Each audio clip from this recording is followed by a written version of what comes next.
Okay, so I want to show you guys how to solve equations that are quadratic in form. Most students, when they see this equation, they're tempted to multiply everything out. That will make this problem way more complicated than it needs to be. A lot of other instructors teach you how to solve this using substitution.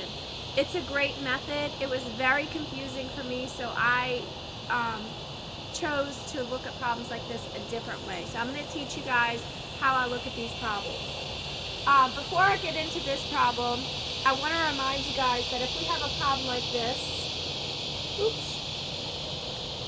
we have a problem like x squared plus 11x minus 12 equals 0, we could very easily factor it by doing your double bubble, distributing your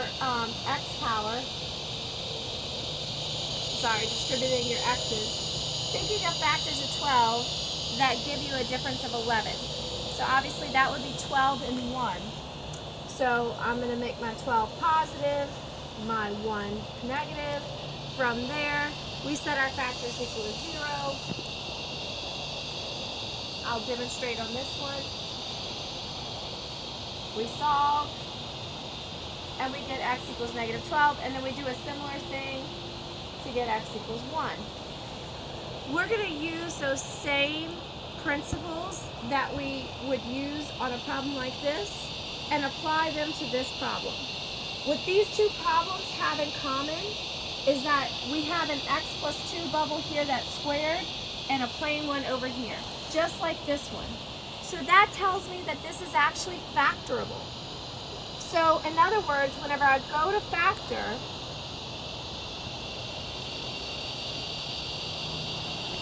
instead of divvying out my x's like I do here, I'm going to divvy out my x plus 2's.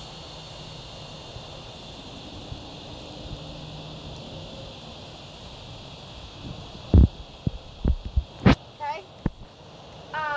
Then I'm going to still think, what are the factors of 12 that give me a difference of 11? 12 and 1. Then I'm going to set these bubbles equal to 0.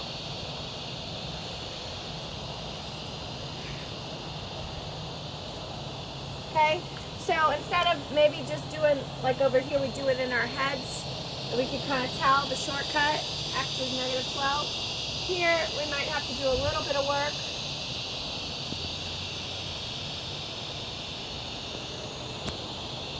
So we get x equals negative 14. Here we have x plus 2 minus 1. By the way, you might notice that I'm writing the x plus 2 without the parentheses.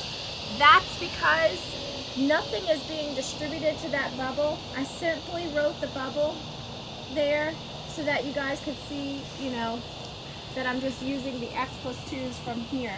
We don't actually need the parentheses though. So that was just put there so that, for your understanding and benefit. So anyway, so we keep going. 2 minus 1 is 1. Opposite. Now, before you get confused about this problem versus this problem, keep in mind these are two totally different problems. So I only wrote this one to relate the factoring principle. And that the same factoring principle that you would apply here, you can apply here.